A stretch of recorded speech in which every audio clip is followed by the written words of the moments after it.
Crazy as hell.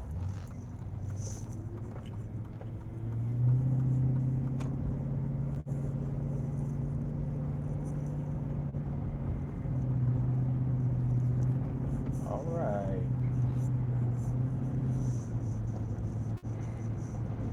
Peace to everybody. Just waiting to let the some folks get in before we get started here in a couple of minutes.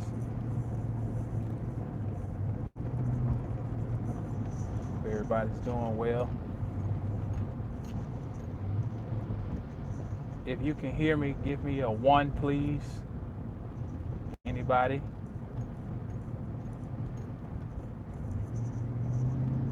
Mic check, mic check. If you can hear me, give me a one, please.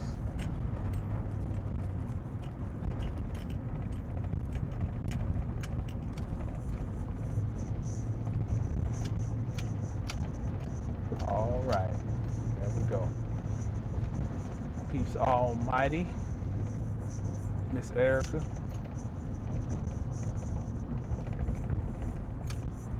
I wanted to do this video.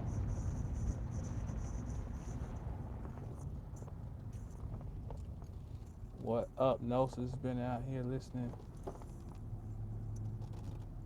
first time live. Peace Almighty, that's what's up. Glad you could join in today on a live chat, chit chat. Um,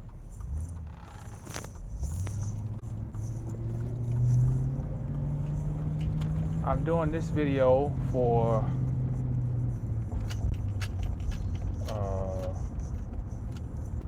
Sister Dunlap.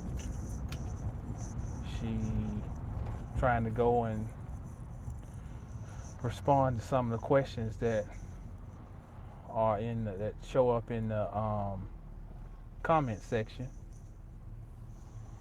So this is a real simple one. She said, I can't remember how she exactly phrased it, but just something dealing with the Ark of the Covenant. I think it was the Ark of the Covenant. And so I always want to do something real quick about what is the Ark of the Covenant, and then we can piggyback that with where is the Ark of the Covenant, which those two questions are answered all in one.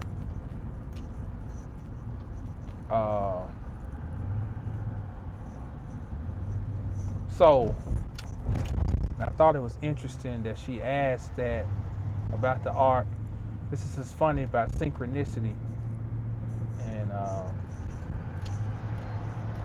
how spirit connects thought across sometimes hundreds of thousands of miles.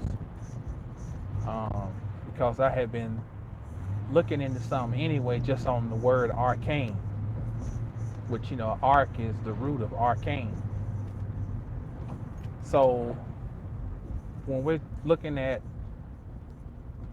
the Ark of the Covenant, which I think is just very important to go back and revisit a lot of concepts that show up in holy books, concepts that you're familiar with but may have disregarded once you left the fold of being, you know, quote unquote religious, because these things have deep symbolic meanings to them. So the Ark of the Covenant, let's just look at the word ark. We see that word in Genesis, where we have Noah's Ark. Then we see the ark show up again. I don't know if it's in Exodus, but the arks are spattered all throughout the Bible. So what is the ark? Well, first, the word ark means light. Okay. But then we see that the word ark gets embedded in the word spark. Now, whenever you see a SP on the front of a word, spirit, spark, space, span, anytime you see a SP, the SP in itself symbolizes spirit.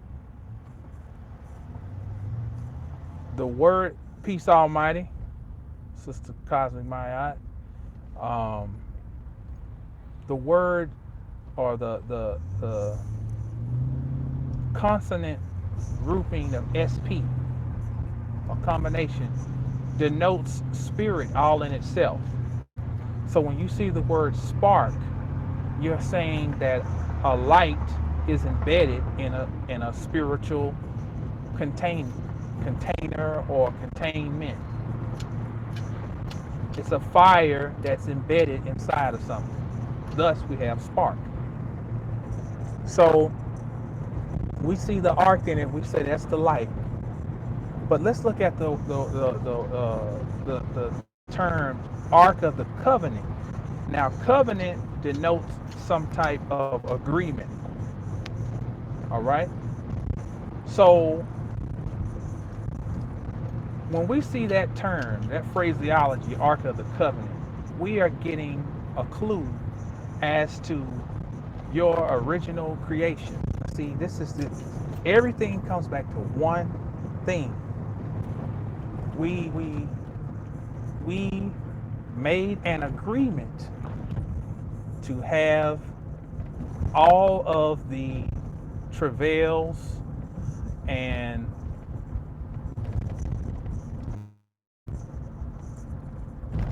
I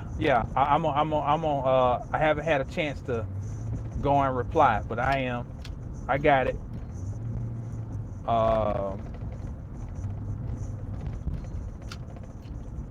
If I can, I'll shoot you an email this evening, Sister Maud.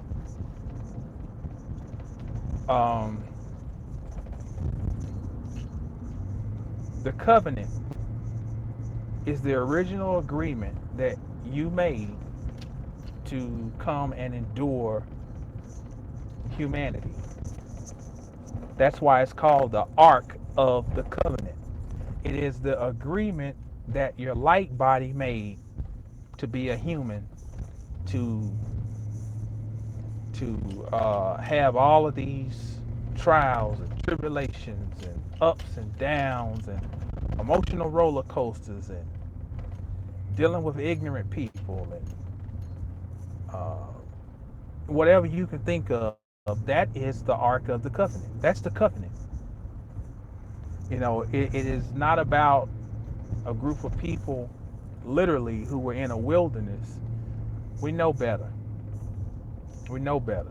We're talking about an agreement that your soul made as a representative of God to contract and restrict itself to being in a body.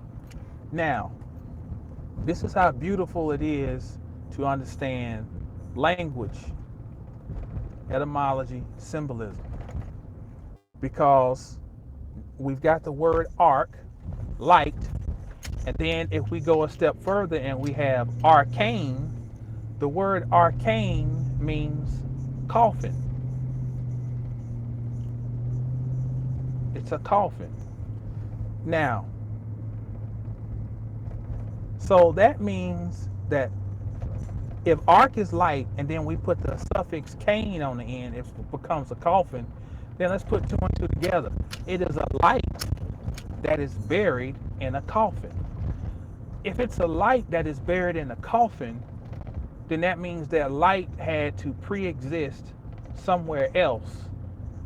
And there was a revelation in another place. Now understand what the word revelation means. Revelation is the same as the word die. To die means to wear something out. Something that was embedded is now worn on the outside. So if your light is buried in a coffin in this world, then that means that light had to have been worn out somewhere else so that it could be buried in this reality. So then, the Ark of the Covenant, where is it? It's you. That's how simple it is. You're the coffin. Your body, because you have arcane, and then when you turn the words around, which is an anagram, arcane, you also can find the root of carcass in there because you have car. Car. I'm driving in the car right now.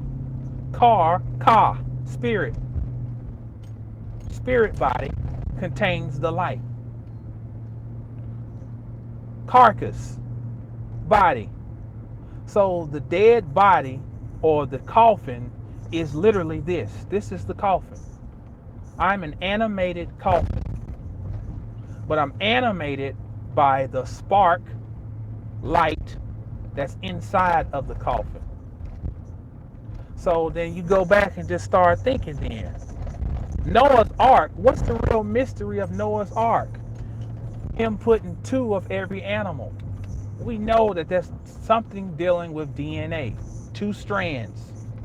We know that's something dealing with hormones because your hormones act on primal urges. Your hormones don't think, they respond. They respond to commands, to innate intelligence. Okay? So he packed all these animals into an ark. The ark is you, the boat. It's you, your body. And then a storm came for 40 days, 40 nights. That's transition.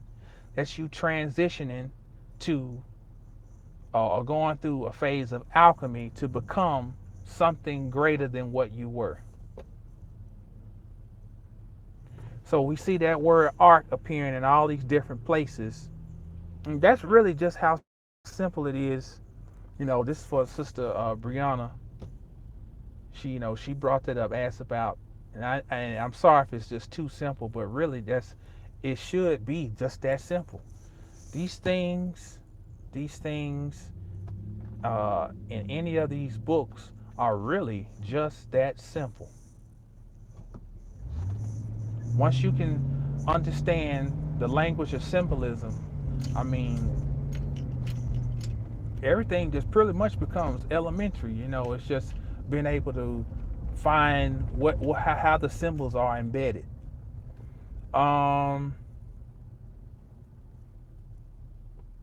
So on that, from there, I almost wanna. Let's see, where else do we see ark at in the Bible? I can't think off the top of my head, but something I really been wanting to talk about is, man, I hope I don't get stuck on these train tracks. Something I've been wanting to talk about, well, amongst the 1 million things I wanted to talk about, is, let me say this first about ark. We know then that the same story of the story of Osiris and Set throws him into the coffin the first time he tries to kill him. Okay, that's the same story that comes out of the Bible about the Noah's Ark, the Ark of the Covenant. Same stuff. You find Moses is drawn out of a basket. Well, the word arcane means basket and it means coffin. Same thing. So Moses was found floating basically in the Nile and was drawn out of water. Okay. So Moses would be the spark that came up out of the carcass or the body or the coffin. All right. When Set, let me see, in one part of the mystery, Set puts Osiris inside of a byblos tree in a place in Phoenicia called Byblos, where we get the word book from, a Bible, Byblos, papyrus, paper. So we also see that, and then that tells us symbolically that the word is buried in the paper, so that when you read a scripture, when you read any so-called holy book, uh, when you can understand the esoteric language and symbolism, you are extracting the light that is buried in the Byblos, just like Osiris was buried in the tree. So we can go on and on and on this. I mean, but you basically see the pattern here. But one other thing, I wanted to do this because I drew some stuff. Just some things that to demonstrate Kabbalah. And I wanted to talk about the story of Samson and Delilah, a great Kabbalistic story. And I wanted to talk about Buckminster Fuller, who created the geodesic dome, and he coined the term tensegrity. You know, tension, and integrity, put them together to create the word tensegrity. And that is a direct representation of Kabbalah. So I don't know if I want to go into that without some visuals, because I really like to have something to demonstrate what I'm trying to say. But it's along the same lines. Well, all this stuff is connected. Even the Ark of the Covenant, it all connects back to the same Kabbalistic principles. And Kabbalah is nothing else than, let's say, a map, a GPS, for guiding you back to the path. That's what Kabbalah is. It's a GPS system. Peace Almighty, Brother Dap. It's a GPS system for directing you back. You got a stop sign, fool, for directing you back to the middle path, which is the spine. And the spine would be where the spark. Notice another word that starts with the SP consonant combination. Spine. That's how we know spine is dealing with spirit. And it's also dealing with light or fire. Okay, because the fire is buried inside of the spirit body. Then we have the word sperm. Okay. Why do you think they call the soda Sprite? He's a Sprite young lad. You know, he's got fire. So, you know, you pay attention to all these different little things where you get these clues hidden in language. But the story of Samson and Delilah,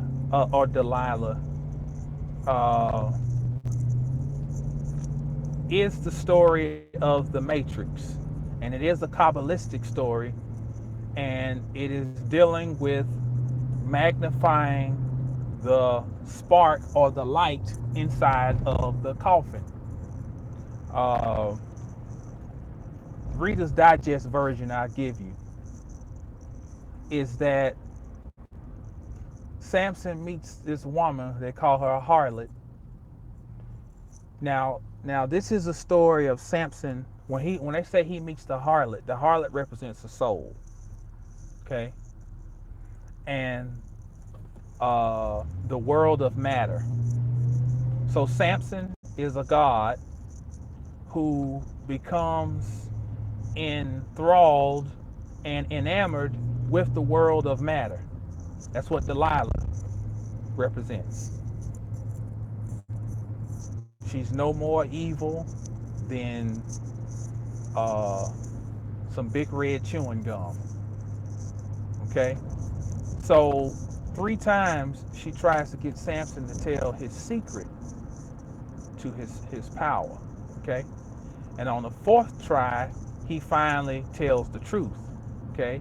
And he says, my head has never been shaved. If you shave my head, that's how you get my power. Now notice, you always know it's symbolic because the numbers 3, but then on the 4th go, he loses power. So we always see 4 as a number of transition, a number of death, a number of a doorway. Okay, but that doorway, as in death, is always a doorway as in creation. So Samson had to transition through losing his power in order to gain his power. Okay, so without a Delilah, there is no purpose or greater purpose for Samson. Again, without you falling into the coffin of humanity, there is no greater purpose for your godhood. Without you falling into the coffin of trials and tribulations, and ignorant ass, 2 left foot having ass motherfuckers, there is no purpose for your godhood. Without the fall, there is no purpose for a rise. Okay? So Samson on this 4th go gives it up. Okay? So she shaves his head, and he tries to fight off the Philistines. Now notice, Philistines, Philly, love, steen, stone, love of the stone. So this is, that the process is about the love of the pineal, or the love of the illumination, or one becoming one's greater version of oneself. Okay? It's all them stories you have to break down the names, because they give you what the meat of what the thing is talking about. Those things is heavy. Okay, so they subdue him, they gouge his eyes out. Big time symbolism. So now his physical power has been rendered null and void. So he's thrust himself into a physical world, but now his physical means, peace almighty, now his physical means of maneuvering have been rendered, he's been rendered helpless. He can't see, his head is shaved. Now this thing is packed with symbolism, because hair, we then take the H-A-I-R and it becomes H-A-R-E, as in a rabbit. H-A-R-E is synonymous with another name for rabbit, which is coney, which is C-O-N-E-Y. Coney is synonymous with the word cognition. I'm telling you, if you do a little bit of homework on language, everything's simple. So the hair represents wisdom, knowledge. So when you fall into your human coffin, the ark, the covenant, when you make the covenant, part of the covenant is that you have to agree to become stupid. You have to agree to become forgetful. So that's what that means when Samson's hair is cut off. He loses knowledge of himself. Okay? Now, Samson realizes he's under duress at a certain point. Okay? And he calls on God to give him strength. Okay? Now, when he calls on God to give him strength, he goes and stands between 2 pillars. Now, if nothing is more of a direct giveaway than this right here, he stands between 2 pillars. Okay? Now, this is flat out in your face Kabbalah right here. He puts his left hand on the left pillar. He puts his right hand on the right pillar, and he pushes the pillars out. They were supporting the floor of these people who were making a mockery of him. Now, the floor represents the physical world. Okay? So, when Samson taps into his real power, then he becomes like a superhero again, and he destroys the world. Now, what happens is he destroyed himself in the midst. Now, what's amazing is that there were people, they said there were 3 people above him on when he smashed his floor in. There are 3 worlds above Kether in Kabbalah. Ein Sof, Earth. Okay? For him to realize, yeah, player, I got my helper back here. Deacon do too much. When for Samson to realize his full potential, he had to destroy himself. That story of Samson and Delilah. I'm not even doing it full justice. I'm not going in on it. This really is a whole lecture. I'm talking like a 2-hour lecture on Samson, and if you break down all the different parts of it, just an amazing story. Okay, so another thing we pull out of the story is I talked about tensegrity. The same thing that holds the matrix together is what will unravel it. Now, this is tedious right here because this is a tough one. Because we have to walk the fine line of maintaining a degree of tensegrity. Now, tensegrity is this. It's an ebb and flow that creates a vortex or a space that holds something in place. Okay? So, if there's a force pushing this way and a force pushing that way, somewhere in between the counter force of the two forms a space that creates the greatest amount of tension that you can think of. When you think about Moorish architecture, when you go and look at your what they call your Gothic architecture, more specifically the flying buttress that you find in Europe, that was introduced by the Moors. You see the flying buttress used in like Dubai now, where they're building these super tall skyscrapers, and when you get like, hell, I don't know, 200 floors up or whatever, you got something going across where you got like a sky bridge. Well, that's based on Moorish architecture, the flying buttress, where the tension of the two sides combined with the piece that adjoins it is creating a counterbalance or a counter force. You got the same thing with just your basic technique of building bridges, or in your mouth.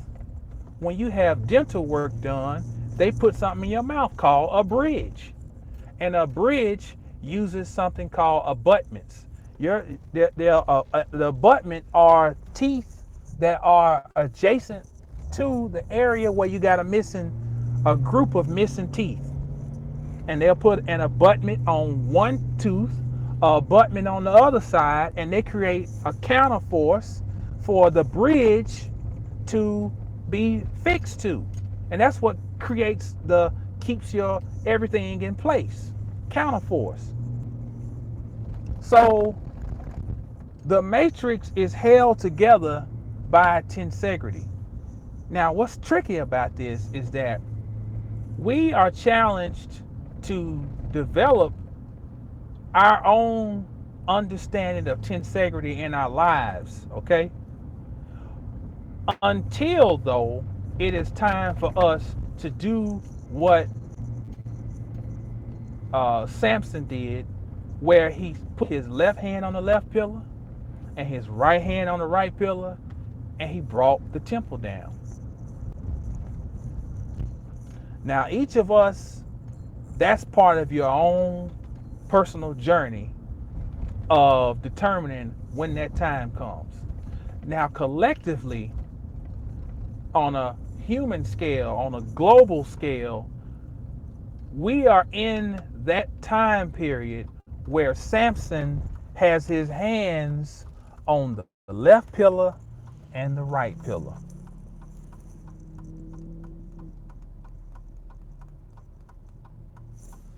I hope y'all smelling what I'm cooking, because I've learned to, um, you know, I have the ability to maneuver words and shift words. I've learned, you know, it's best to speak in a certain vernacular. So some things you're gonna have to just, you know, catch where I'm coming from. We are in that time where Samson has his left hand on the left pillar and his right hand on the right pillar, and it's time. It's time. You know, you go outside your house, you don't want to drive on the highway. You know, you walk through a parking lot, people will damn near run you over in a parking lot. I'm like, this, you know that this is an area where people are going to be walking. This is not a thoroughfare. This is a parking lot. And there is no cognizance of, you know, I can kill somebody. People have no compassion. None. The people, there's no such thing as camaraderie. I mean, let's just kill the romanticism. There you can find small pockets of people that you can vibe with. Okay, but for the most part, I'll be honest. I hate people. I mean, I hate being around. I hate being around people. Not all people, but the vast majority of people, I do not want to be around them. Some days I can sit in that house and just be shut up in that house, and you know, and it's not good because you need to get out and get some sunlight. But some days, man, I get tired of appeasing people who don't get it. It's like I appease my children because they're babies. And you know what? These babies can catch on to stuff faster than a lot of adults. And I know a lot of y'all are experiencing that too. I mean, if you're in, not a lot, all of y'all, if you are having attraction to this type of information, this knowledge, then that means you're just as frustrated as I am with just having to be around. It's not that I want to force any knowledge on anybody. I could care less about the vast majority. Okay, buddy, okay. The vast majority who don't get it. But you know what's bothersome is when they think they know something, or they think they've got everything figured out, or they think that their little, oh man, he wants to go to the park. This one you got two little babies. I need my youngest to get a little bigger so I can. Yeah, but when they want to indoctrinate you with their Mickey Mouse world, that's when it's very painful. Okay, I tell you what. We'll let your sister sleep. We'll go and at least just walk around outside, all right? That's better than nothing. Um, so I know y'all feel it. I know you do. And but again, that's the Ark of the Covenant. That's the covenant. That's the most damning thing that you have to be reminded of. Like, I agreed to this. Talking about some Satan masochism, uh, uh, some affinity for torture. But, you know, there's always a greater purpose. So that's the little bit thing about what really had got me started about the whole thing about Samson and Delilah was this whole thing about net neutrality, you know. And I heard a guy do a video saying that I'd be thinking like, damn, why did I agree to? Yeah, yeah, you and me both, and a lot of people. Um, and then you have moments of clarity, Eric. You have moments. Peace Almighty. Thanks for stopping in, Sister C. Ray. Uh, then we have moments of clarity where we feel so uh, exuberant when we have these breakthroughs, or just the mere discovery that you're not the only person who thinks like this, or that sometimes is just a joy that you can't really articulate. And so you know heavy is the crown. um but this whole thing about net neutrality, and I'm killing my clickbait titles because this was another, and I'm not gonna go all in on this because I gotta let my son get out here and at least run around for a second. um but I heard this guy, he called himself Merkaba, and he did this video about how everybody was all excited about Black Panther, and why you were jubilant about that. They were passing this whole net neutrality thing up under your nose. I was like, well, he might have a point there. But then I went and listened to a press conference with uh, Chuck Schumer and Nancy Pelosi. I don't know if they were on the Capitol or somewhere. And I listened to the language about them talking about this net neutrality and how we've got to fight it and this and that. And something said, this is a damn ritual. This is a ritual. I mean, and if you don't know what net neutrality is, it's about this thing that where the internet can become controlled. Basically, it won't be the wild, wild west anymore. So if you got a site up where it's not considered to be uh, things that are status quo, that they can slow down the speed of your site, and certain sites will run faster, and people will have to be able to pay more money to uh, to get higher, faster speeds on the sites and this and that. And the thing is, they want the net to remain neutral so that it's open to everybody.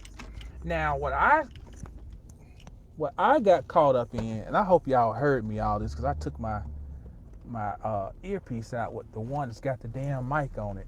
I don't know if y'all heard what I just said, but either way, uh,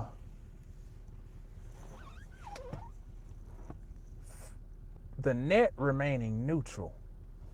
Now, the word matrix and net are synonymous. And okay, thank you, Eric. So um I said, okay, I thought back about the ALS ice bucket challenge. Remember that a few years ago? And the mannequin challenge. Everybody was stopping and freezing. Everybody was back then I was on Facebook and these fools were sending me these damn things about I challenge you, Jamal. So I was like, motherfucker, you gonna keep on challenging. You think I'm gonna let somebody post some ice water on my head and it wasn't football practice or something? That's the only way you're gonna get away with that. Those are rituals. And I thought about net and neutral. Neutral means stagnant, not moving, no progress. So I I uh I think that the whole net neutrality thing is a ritual to have people fight to keep the matrix just as it is. Now just think about it. If the status quo is what you want to maintain, then your worst nightmare is for there to be a revelation. Okay? So I'll come. I'm gonna do a video on this net neutrality. I gotta go. My little partner is getting mad. We're gonna do a